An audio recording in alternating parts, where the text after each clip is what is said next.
Assalamualaikum warahmatullahi wabarakatuh. Perkenalkan, saya Mutia Purwadi Mulia, biasa dipanggil Mutia, berasal dari program studi IP. Dan pada kesempatan kali ini, saya akan meresum materi mengenai definisi Islam dan studi Islam. Baik, langsung saja kita mulai. Definisi Islam secara etimologi atau bahasa berarti tunduk. Kata Islam berasal dari salima yang artinya selamat. Nah, dari kata itu terbentuk aslama yang artinya menyerahkan diri atau tunduk dan patuh.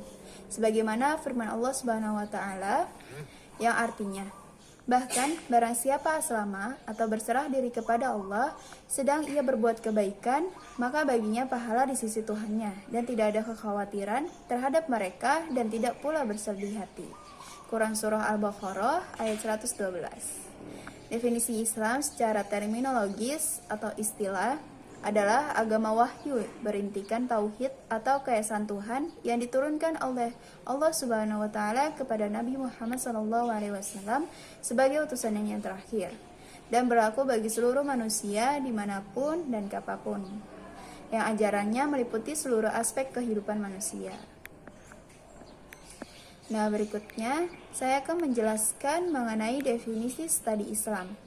Studi Islam dalam bahasa Arab dikenal dengan istilah bats, yang kandungan maknanya secara kebahasan adalah mencari sesuatu yang tersembunyi atau gaib.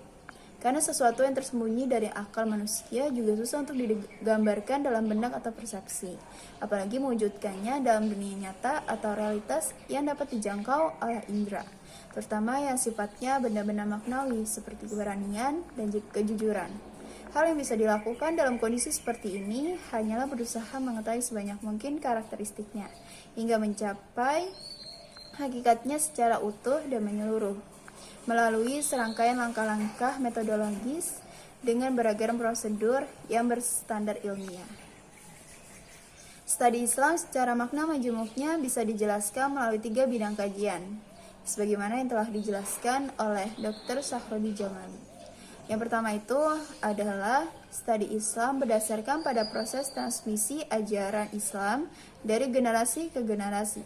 Studi proses pembelajaran dalam 3 aspek, yaitu aspek yang pertama adalah kognitif atau pengetahuan. Istilah kognitif atau kognitif berasal dari kata cognition, padanannya knowing yang berarti mengetahui. Dalam arti yang luas, cognition ini atau kognisi ialah perolehan, penataan, dan penggunaan pengetahuan. Jadi kognitif berada pada kisaran persoalan yang menyangkut kemampuan untuk mengembangkan kemampuan rasional atau akal.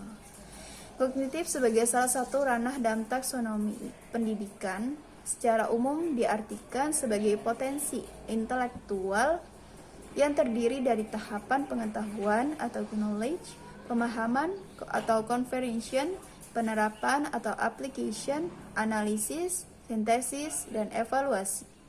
Pengetahuan mengacu kepada kemampuan materi yang sudah dipelajari dan yang sederhana sampai teori yang sukar. Pemahaman mengacu kepada kemampuan memahami makna materi. Nah, aspek yang kedua yaitu efektif atau sikap. Istilah efektif diartikan berkenaan dengan perasaan.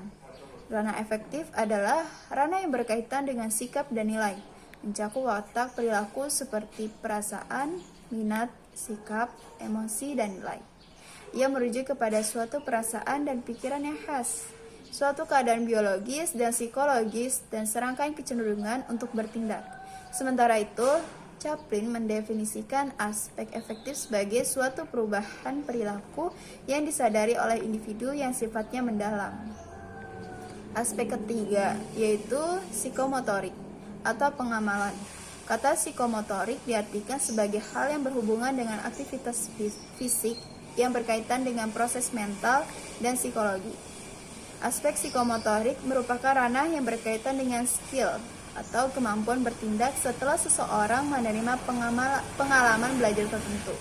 Jadi, hasil belajar psikomotorik ini tampak dalam bentuk keterampilan atau skill dan kemampuan bertindak individu. Nah, yang kedua itu adalah studi Islam kelembagaan.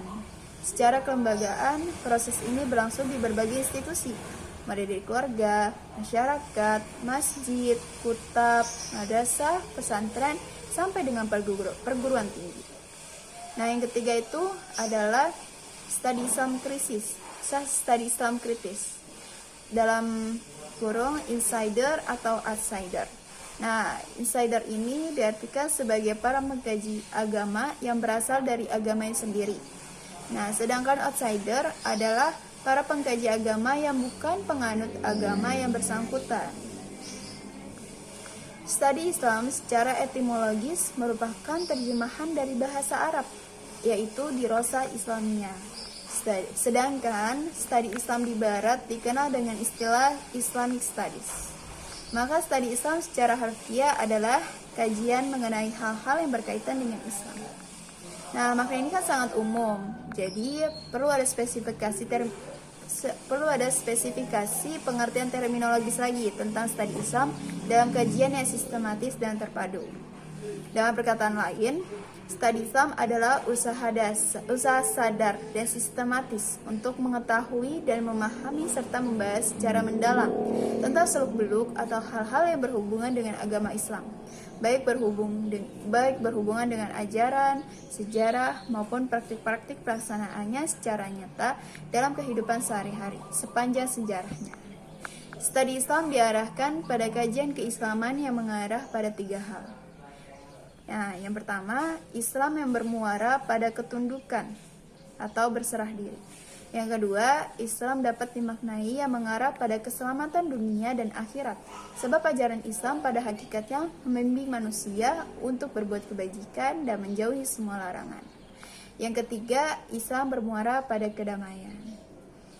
Nah, sampai di situ penjelasan saya. Kurang lebihnya saya mohon maaf.